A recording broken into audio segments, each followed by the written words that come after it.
By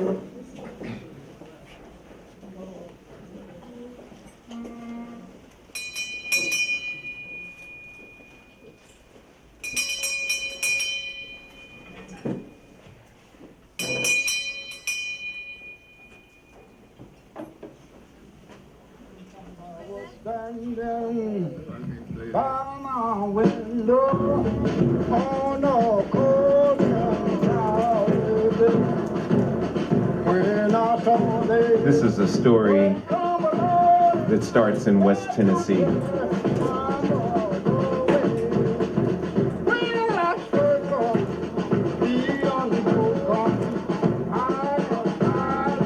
Where a man named Samuel Johnson Lewis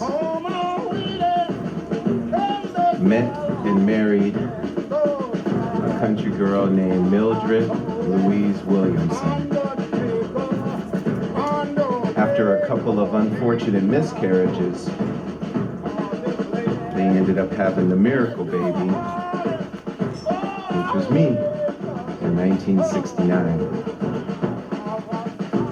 Things were good for a while, but as often happens with the disease of alcoholism, things took a turn for the worse.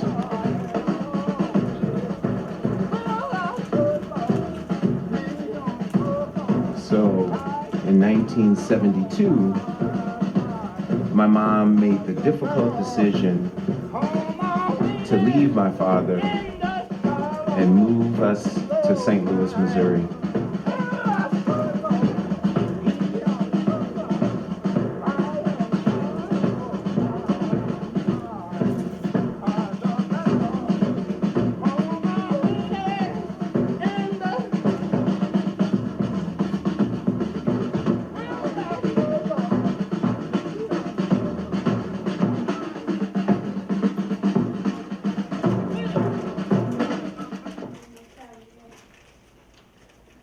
Walk with me.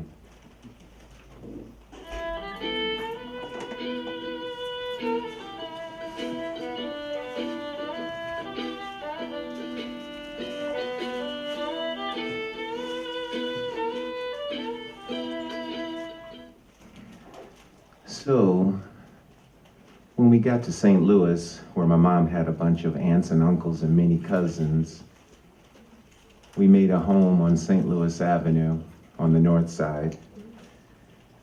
And my mom started working at a bank, black-owned bank, Gateway National. And, you know, until she could get recertified to teach in St. Louis.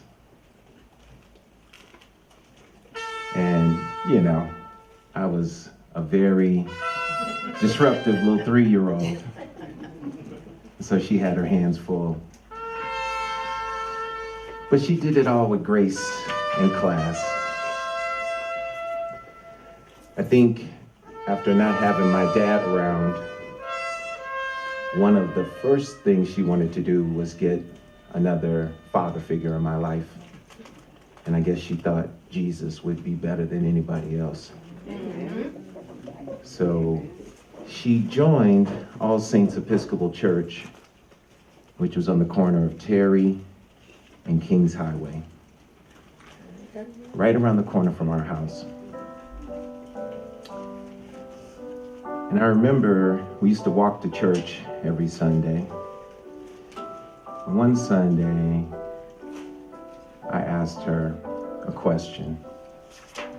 And I remember it was like right in front of the rose garden that we had at the church. It was a source of pride for our church.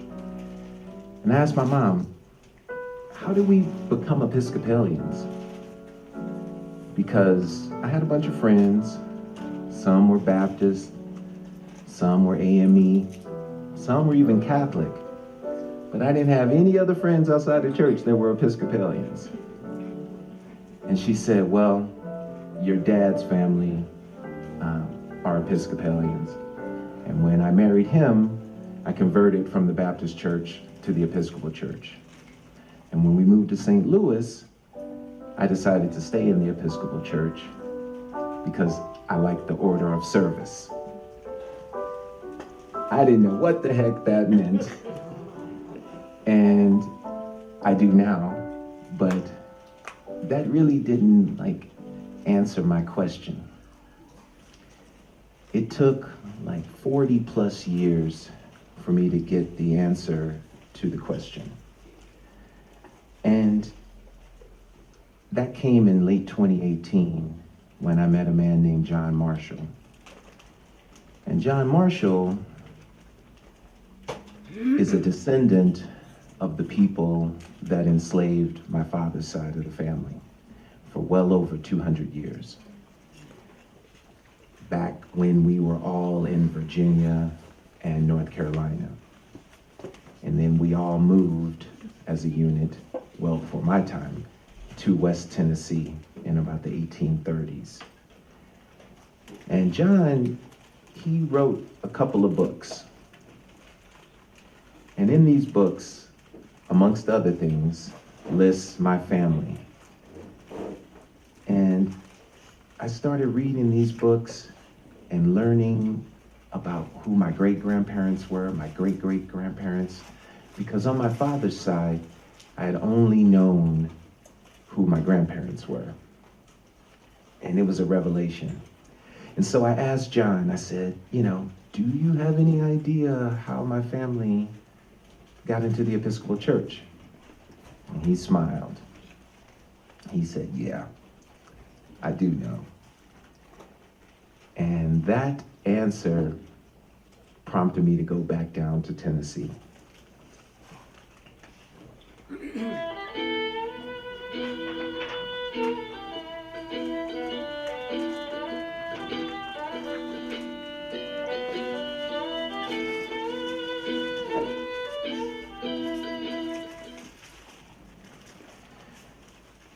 To a place where the sky touches the ground. And there are fields as far as the eye can see, where the soil is rich.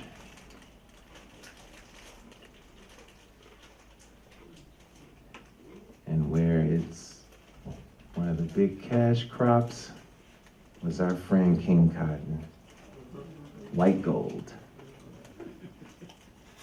And so there's a particular field of cotton where an acre of land was carved out, and they put in some trees around it, and they built a small church that they call Trinity. Now it's called Old Trinity, and it is very well maintained.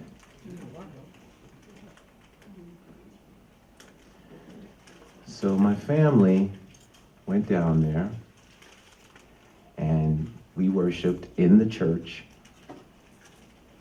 and it was presided over by Bishop Rolfe of the now Diocese of West Tennessee.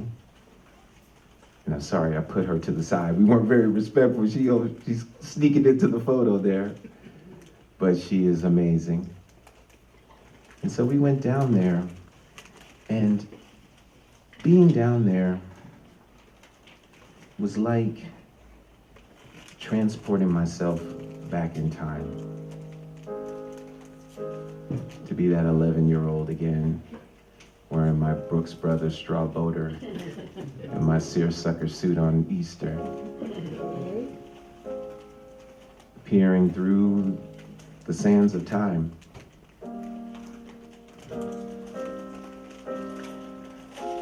Old Trinity was the place where my ancestors worshiped. And not only did they worship there, but they actually built the church.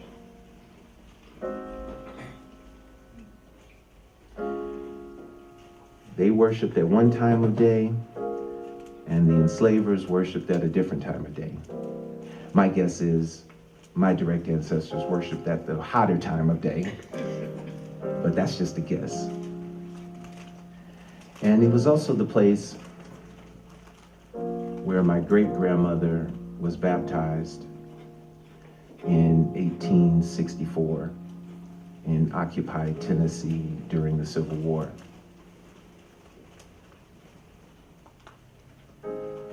And so I had some answers, but I wanted to dig a little bit deeper into this. And so I learned that after the Civil War,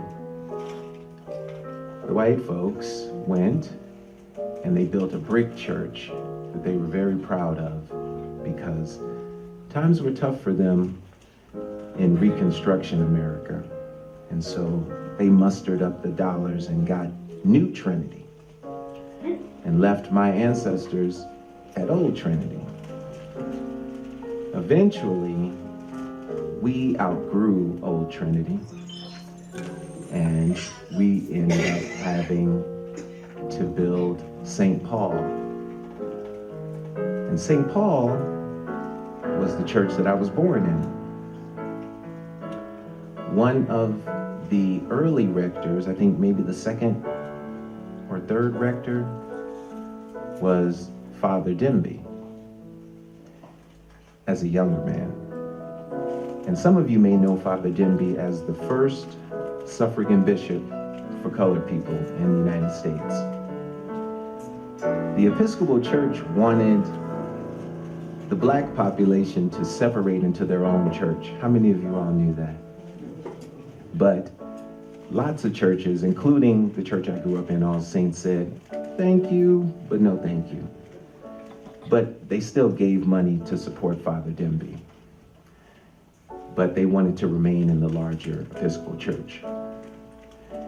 And as time went on, with organizations like UBE and others, we started having more representation in the church and a bigger voice, to the point that now we have the bishop of the Episcopal Church. And so, to me, that's an important legacy. But there was something still missing from this equation.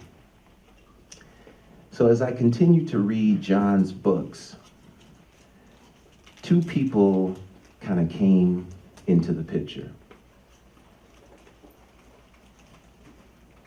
And that was George and Mary. George Terry Taylor and Mary Goodloe Somerville. And what I learned was that Mary was the main person who brought the Episcopal Church to that part of West Tennessee. She had visiting priests who would come and stay with them. And then eventually it was decided that they would build a church. The first church they built burned down. And so then they had Trinity constructed. And her husband, who, as good husbands do, followed his wife's lead, and he paid for it all. And so these two people were the reason that I became an Episcopalian.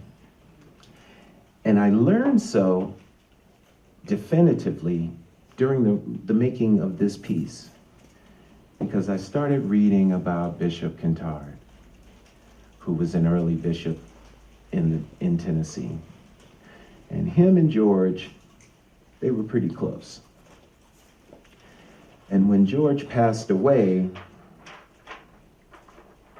in the late 1800s,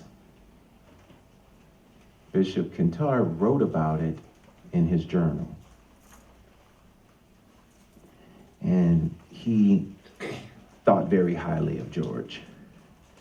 But the part that got me was he was deeply interested in the spiritual welfare of the black race in the old slave days. And when slavery was destroyed, he continued his labors and efforts for the welfare of the Negroes with increased zeal and devotion. He always accompanied me to St. Paul's Church, where he enjoyed the services in full, rich music of their voices and canticles, responses, and creeds. He was a man of great humility. He lived honored and respected, and died possessing the love and veneration of all who knew him. Sounded like a pretty good guy. They were known as the dancing tailors. And so they would throw big parties, and they always had dancing. But, you know, I also learned that George had another side. There was an article I read shortly after the Civil War, and it was titled, "A Sensible Ex-Slave Owner," where he talked about how great George was, how he always helped his formerly enslaved people with making decisions about money, but that he believed that black people's natural place was to be enslaved.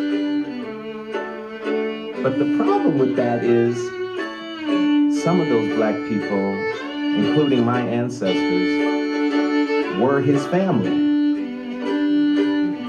He not only enslaved folks, but he enslaved members of his own family, and they called him sensible. I don't think that's pretty sensible at all. It didn't work for me. But I had the answer. Mission accomplished. But something was really still missing for me. And it took until making this piece that it hit me that it wasn't about these glowing words that confirmed my suspicions. It wasn't about Bishop Kantard and his opinions, or George and Mary, or even the great work of the UBE. Father Denby, the church I was born in, New Trinity, or even Old Trinity, the land that it was on in Tennessee. None of that was really at the center of what was important to me. And then it hit me that it wasn't about asking the question as to my origins in the church, but rather why I asked the question about my origins in the church.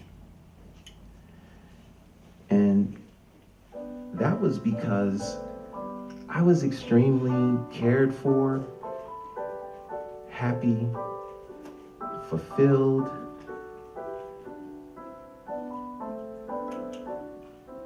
in this great post-migration Black church in St. Louis. A church that could get this many kids to sit down for a photo. A place with its own long-standing traditions. A place that supported the development of youth. A place that when we were being redlined and denied loans for houses, we opened a credit union. A place where when my mom joined the church, she became a member of St. Margaret's Guild, proud member.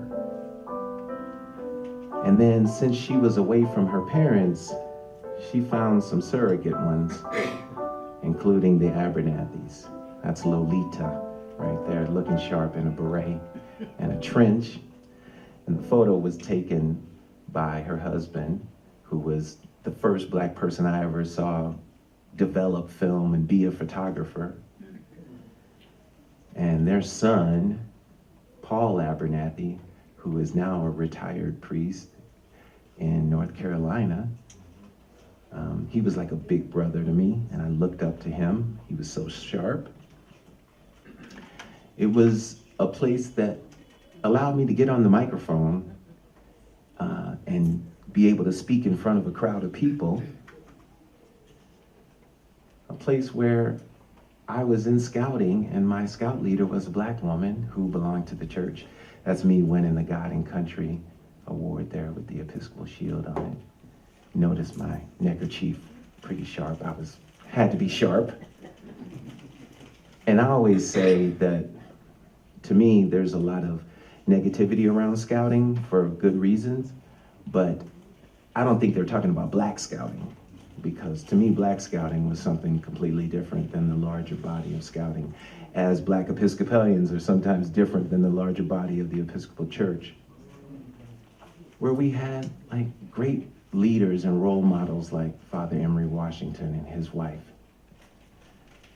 And it was always a place that no matter how long I'd been away, how I came back, they always welcomed me and my family with open arms. But more than that, there was one person who made it all happen. And that was my mom. There she is, standing in front of that all too familiar red door. The door that no matter where you go, you know when you see it that you are welcome there. And so she, over the last decades, has been my link to the church. I know things go up, things go down. We had to leave this building about 10 years ago and combine with another church. Sound familiar? And so what was All Saints Episcopal Church is now the Episcopal Church of All Saints and Ascension. And I would go there. It was a much smaller church, not as grand, but still had all the warmth and love and community that I remembered. But last year in October, as I was just starting to develop this piece, my mom took ill and she made her transition in October. I know, she was all about the nails. At the end, I was like, you gotta cut those nails down. She wouldn't do it. She was strong to the end, proud to the end, elegant to the end. And so when I tried to process that loss, although I love me some Episcopal hymns, I had to reach back a little bit further for comfort to her Baptist past. And there's one song that really kind of comforts me today. I'd like to play it for you now. And it's God Will Take Care of You.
our paths to the church.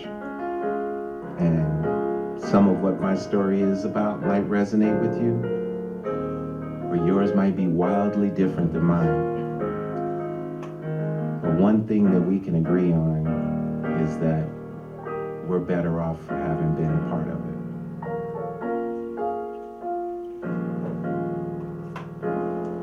And so I will take these moments and I will wear it in my tool belt, use it as a shield, and go forward as a better person. Thanks for listening.